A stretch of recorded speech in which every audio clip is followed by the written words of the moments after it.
जी, तो अस्सलाम वालेकुम स्टूडेंट्स। आज हमारा नेक्स्ट लेक्चर है और नेक्स्ट लेक्चर ये लेक्चर नंबर 15 है। देखें प्रीवियस लेक्चर्स में हमने कॉन्फ़िगरेशंस डिस्कस कर ली थी, common emitter configuration, common base configuration, common collector configuration. लेकिन याद रखें उनके हमने करंट गेन को डिस्कस किया था। कॉमन मीटर का करंट गेन देखा, कॉमन बेस का देखा, कॉमन कलेक्टर का देखा। अब इनके करंट गेन के आपस में रिलेशन क्या होते हैं? मतलब अगर हम देखें, एक का अल्फा था, एक का बीटा था, एक का गैमा था। अल्फा बीटा का आपस में रिलेशन क्या होता है, या गैमा बीटा या गैमा अल्फा का आपस में क्या रिलेशन होता है? तो आज हमारा जो टारगेट है वो हमने इन रिलेशंस को स्टडी करना है। तो आज हमारा इस लेक्चर में काफ़ी जो है वो मैथमेटिकल वर्क है। तो फर्स्ट जिसको हम डिस्कस करेंगे वो हमारा रिलेशन है कि अल्फा और बीटा के बिटवीन रिलेशन क्या होता है, अल्फा और बीटा के बिटवीन। तो नहीं जी, हमने ये देखना है कि रिलेशन क्या है अल्फा और बीटा के बिटवीन। तो सबसे पहले तो मैं आपको टारगेट बता दूं कि हमने पहुंचना कहाँ तक है, इस रिलेशन आता क्या है अल्फा और बीटा के बिटवीन। तो देखें आपके सामने है ये यहाँ पे कि बीटा इक्वल होगा alpha divided by 1 minus alpha के।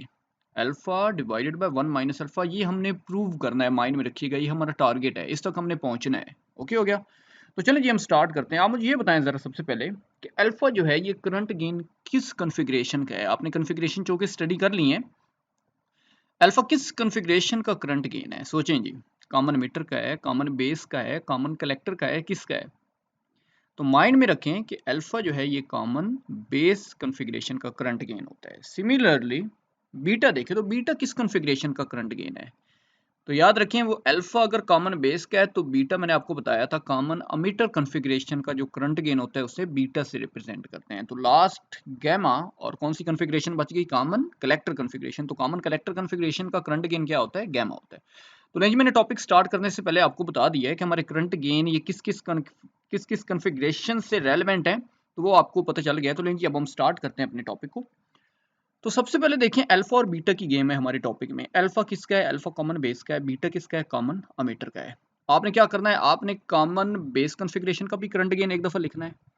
अच्छा, कॉमन बेस का, फिर कॉमन अमीटर कॉन्फ़िगरेशन का भी करंट गेन लिखना है। ओके हो गया, ये आपने काम करने हैं। इन दो को दो इक्वेशंस का नेम दे देने हैं। पहले आप कॉमन बेस का लिख लें, फिर कॉमन अमीटर का लिख लें। दोनों को आप एक एक इक्वेशन का नेम दे दें। एक को इक्वेशन नंबर 1 कह दें और एक को इक्वेशन नंबर 2। उसके बाद देखिएगा फिर हम करते क्या हैं। तो सबसे पहले हम स्टार्ट करते हैं कॉमन बेस कॉन्फ़िगरेशन से। आपको पता है कॉमन बेस कॉन्फ़िगरेशन का जो करंट गेन है वो हम किस तरह से लिखते हैं कि करंट गेन इक्वल होता है output current divided by input current. अगर कॉमन बेस कॉन्फ़िगरेशन है, इट मींस बेस सेंटर में है, तो आउटपुट पे कलेक्टर है और इनपुट पे एमिटर है। तो आउटपुट पे कलेक्टर है तो आउटपुट करंट क्या है? Collector current. और इनपुट पे एमिटर है तो इनपुट करंट क्या है? Emitter current. इट मींस ये रेशियो है collector current divided bye emitter current. ये देखें, तो अल्फा आपके सामने ये नजर आ रहा है कि अल्फा इक्वल किसके है? Change in collector current divided by change in emitter current. ये तो किसको हो गया? कॉमन बेस का हो गया। अच्छा, अब इसी तरह चूंकि ये तो अल्फा कॉमन बेस का है तो बीटा किसका है? कॉमन एमीटर का है। तो अब हम कॉमन एमीटर कॉन्फ़िगरेशन का करंट गेन देखते हैं। तो ये देखें, इसको अच्छा इसको हमने इक्वेशन नंबर 1 का नेम दे दिया। अब हम कॉमन एमीटर कॉन्फ़िगरेशन का देखें। तो कॉमन एमीटर कॉन्फ़िगरेशन में देखें तो करंट गेन क्या होता है? Output current divided by input current. Emitter centre में है तो आउटपुट पे क्या होगा? कलेक्टर होगा। इनपुट पे क्या होगी? बेस होगी। It means collector current divided by base current. इसके बिटवीन ये एक रेशियो है। तो बीटा इक्वल है change in collector current divided by change in base current. तो इसको इक्वेशन नंबर 2 का नेम दे दिया। तो लें जी, ये तो बेसिक स्टेप्स हो गए जो कि मैंने आपको बता दिया कि एक दफ़ा कॉमन बेस कॉन्फ़िगरेशन को यूज़ किया, एक दफ़ा हमने कॉमन एमीटर कॉन्फ़िगरेशन को यूज़ किया। अब आप याद रखें, अब आपने करना क्या है? आपने ये करना है कि आप अपने अगर डिज़ायर रिलेशन में देखें ना, जो हमने प्रूव करना है, जो हमने जिस तक पहुँचना है, ये इसमें देखें तो लेफ्ट हैंड साइड पे क्या है? बीटा। तो आपने लेफ्ट हैंड साइड पे बीटा रखना है। It means common emitter configuration में लेफ्ट हैंड साइड पे बीटा आ रहा है, तो राइट हैंड साइड में आप ऐसी कोई अमेंडमेंट करें या कोई ऐसी चेंजिंग करें कि आपका वो अबव डिजायर रिलेशन जो है ये प्रूव होके आ जाए। तो आपने इट मींस इक्वेशन नंबर 2 को पकड़ना है। अब आपने करना क्या है? इक्वेशन नंबर 2 में ये न्यूमरेटर और ये डिनोमिनेटर में ये जो टर्म आ रही है ना, डेल्टा आई बी, इसकी वैल्यू आपने यहाँ पे पुट करनी है। माइंड में रखिएगा, इसकी वैल्यू आप यहाँ पे पुट करें तो वो अबव रिलेशन हमारा ड्राइव हो जाएगा। इतना सा काम है।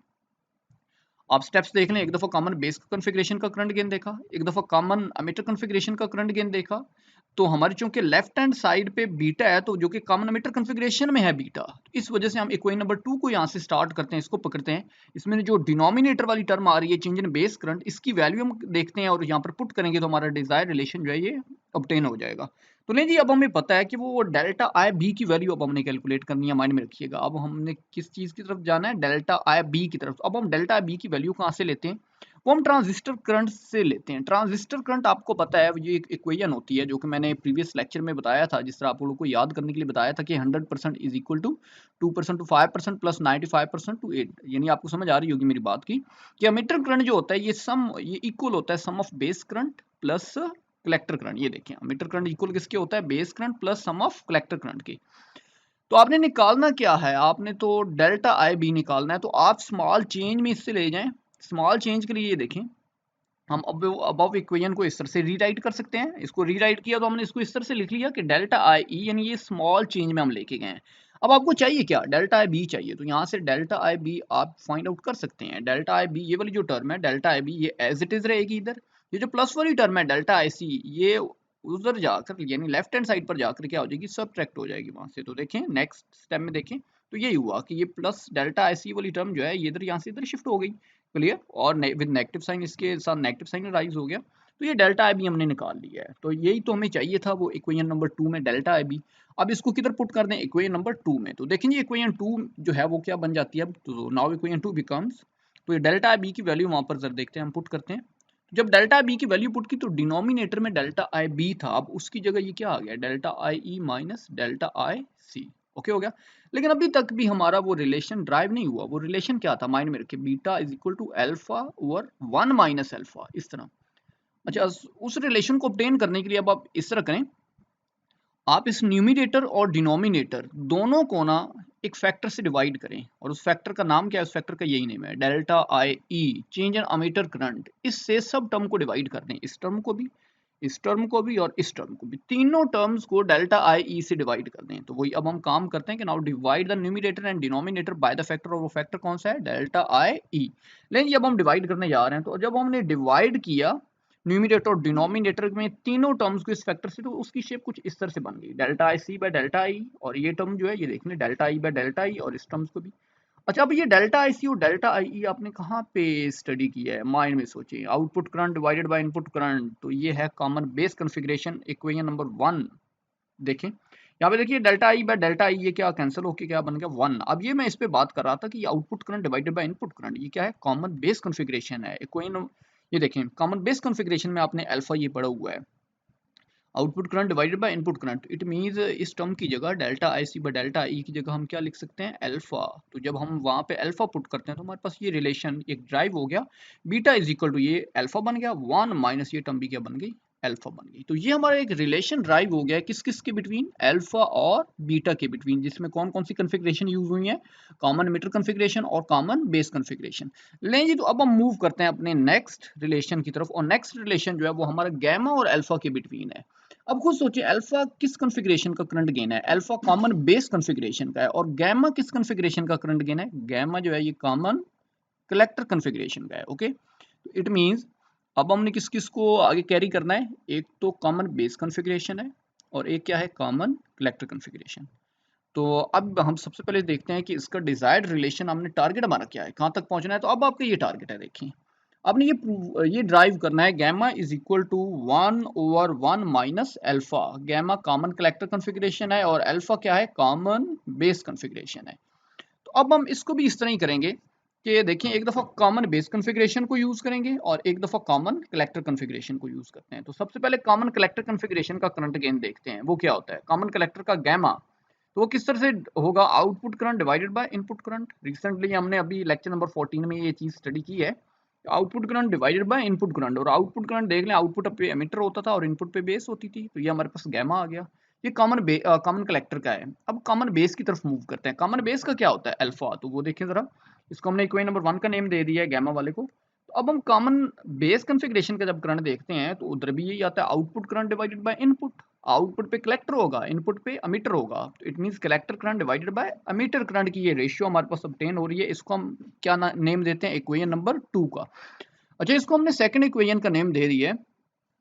अब आप फिर खुद सोचें वही कि हमें लेफ्ट हैंड साइड पे क्या चाहिए, गैमा। इट मींस हमने काम किस में करना है, इक्वेशन 1 में या इक्वेशन 2 में। इक्वेशन 1 में आपको लेफ्ट हैंड साइड पे गैमा नजर आ रहा है, इट मींस आपने इक्वेशन 1 में ही काम करना है। अब इक्वेशन 1 में आप इस तरह करें, फिर वही स्टेप है, डेल्टा आई बी की वैल्यू कैलकुलेट करें। डेल्टा आई बी की वैल्यू कैलकुलेट करके यहाँ पर पुट कर दीजिएगा तो हमारा वो डिजायर रिलेशन ऑब्टेन हो जाएगा। इट मींस अब हमारा टारगेट क्या है, अब हमारा टारगेट है डेल्टा आई बी की वैल्यू कैलकुलेट करना, और वो किधर से निकालेंगे, वही ट्रांजिस्टर करंट वाले फार्मूले से। तो लें जी, हमें पता है डेल्टा आई बी की वैल्यू कैलकुलेट करने के लिए हमें पता है टोटल करंट जो होता है वो सम होता है base current plus collector current. तो यहाँ से हम चूंकि स्मॉल चेंज में लेके जाएं तो उसको इस तरह से रीराइट कर सकते हैं, delta I E equal to delta I B plus delta I C. यहाँ से हमें क्या चाहिए, डेल्टा आई बी, तो डेल्टा आई बी हम निकाल लेते हैं। तो डेल्टा आई बी यहाँ से ये टर्म प्लस वाली थी, ये इधर जाकर क्या हो गई, सब्ट्रैक्ट हो गई। ये हमारे पास डेल्टा आई बी आ गया। इसको हमने क्या करना है, अब इसको हम इक्वेशन नंबर 1 में पुट कर दें, वो जो गैमा वाली इक्वेशन थी हमारी। तो इसको जब हम वहां पर वो जो डिनोमिनेटर में डेल्टा आई बी आ रहा था आप देखें, तो वहां पर हम इसे पुट करते हैं, तो इक्वेशन 1 अब क्या बन जाएगी, ये देखिए इक्वेशन 1 की शेप इस तरह से हो गई। न्यूमिनेटर तो एज इट इज रहा है, लेकिन डिनोमिनेटर को देखें ना तो वहां पर डेल्टा बी की ये वैल्यू पुट की है, लेकिन अभी भी वो रिलेशन हमारा नहीं ड्राइव हुआ। वो रिलेशन क्या था, gamma equal to 1/1 minus alpha. अब अगर मुझे यहाँ पे 1 चाहिए तो मुझे कैसे 1 मिलेगा, खुद सोचें। इट मीन्स 1 तब भी मिलेगा जब मैं इस टर्म को इसी टर्म से डिवाइड करूंगा। तो इट मीन्स अब हम एक टर्म से न्यूमिनेटर और डिनोमिनेटर की तीनों टर्म्स को डिवाइड करते हैं, और वो फैक्टर कौन सा है, वो है डेल्टा आई ई। देखें डेल्टा आई ई फैक्टर से हम इनको डिवाइड करते हैं तीनों टर्म्स को। तो ये देखिए हमने तीनों टर्म्स को डिवाइड किया डेल्टा आई से, इसको भी, तो यहाँ पर क्या बन गया, 1 बन गया, इधर भी क्या बन गया, 1 बन गया। तो नेक्स्ट टाइम में देखें, नेक्स्ट टाइम में ये देखिए 1/1 माइनस। अच्छा, अब ये वाली टर्म इसकी स्टोरी रह गई, बाकी की ये टर्म क्या है, ये करंट गेन किसका आ रहा है, खुद सोचें। आउटपुट पे कलेक्टर करंट है, इनपुट पे अमीटर करंट है, आउटपुट पे कलेक्टर है, इनपुट पे अमीटर है, तो सेंटर में क्या होगी, खुद सोचें, बेस। इट मीन ये कॉमन बेस कॉन्फ़िगरेशन है, और कॉमन बेस कॉन्फ़िगरेशन जो होती है, कॉमन बेस कॉन्फ़िगरेशन का करंट गेन क्या होता है, अल्फा। तो ये देखें इट मींस ये चीज जो है ये क्या बनी है, अल्फा 1/1 माइनस अल्फा। तो लें जी, यहाँ पे हमने अभी तक ये प्रूव कर लिया है कि अल्फा और बीटा का क्या रिलेशन था आपस में, गैमा और अल्फा का आपस में क्या रिलेशन है, यानी कॉमन बेस और कॉमन मीटर को स्टडी किया है, फिर कॉमन बेस और कॉमन कलेक्टर को स्टडी किया है, तो इनके हमने रिलेशंस ड्राइव कर लिए हैं। अच्छा, नेक्स्ट एक आपके लिए, आपने चूंकि प्रीवियस कॉन्फ़िगरेशन डिस्कस कर ली थी, तो आप लोगों को कुछ करैक्टरिस्टिक्स का मैंने बता भी दिया था, लेकिन कुछ करैक्टरिस्टिक्स जो है ना मैं यहाँ पर और इंक्लूड कर रहा हूँ आपके, हाँ, आपके सिलेबस को और इंटरेस्टिंग करने के लिए।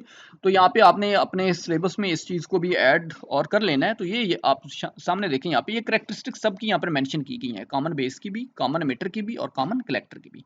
देखिए कॉमन बेस की बात करें तो वोल्टेज गेन क्या है उसका, लार्ज। कॉमन मीटर का बहुत ज़्यादा लार्ज होता है, और कॉमन कलेक्टर में 1 होता है, नियरली यूनिटी। मैंने आपको बताया भी था लेक्चर 40 में कि कॉमन कलेक्टर का वोल्टेज गेन कम होता है, या वो यूनिटी होता है या वो यूनिटी से भी लेस होता है। तो ये वही बात आ रही है।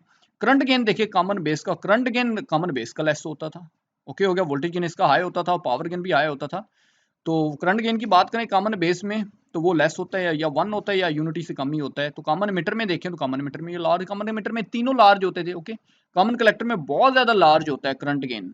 इसी वजह से वो जो मैंने फार्मूला आपको बताया था पीवीसी वाला, पीवीसी तो लास्ट पे सी, करंट गेन उसका ज्यादा होता था। पावर गेन में भी इस तरह, इनपुट रेजिस्टेंस आउटपुट रेजिस्टेंस ये मैं वहां पे डिफाइन कर चुका था, फेज रिवर्सल का भी बता चुका था। लीकेज करंट देख लें तो लीकेज करंट कॉमन बेस में बहुत स्मॉल होती है, कॉमन मीटर में बहुत ज्यादा होती है, और कॉमन कलेक्टर में भी क्या होती है, बहुत ज्यादा होती है। एप्लीकेशन देख लें तो फॉर हाई फ्रिक्वेंसी एप्लीकेशन में इसको यूज किया जाता है, for AF audio frequency application में इसे यूज किया जाता है, और कॉमन कलेक्टर को इंपीडेंस मैचिंग के लिए यूज करते हैं। लें जी, तो मैं उम्मीद करता हूँ आपको लेक्चर 15 जो है ये सारा क्लियर हो चुका होगा। अगर फिर भी आपका इसके रिगार्डिंग कोई ऐसा कोई क्वेश्चन है तो आप कमेंट सेक्शन में मेरे से पूछ सकते हैं। तो इंशाल्लाह नेक्स्ट लेक्चर में एक नए लेक्चर के साथ अगेन मुलाकात होगी। तो ओके जी, अल्लाह हाफिज़।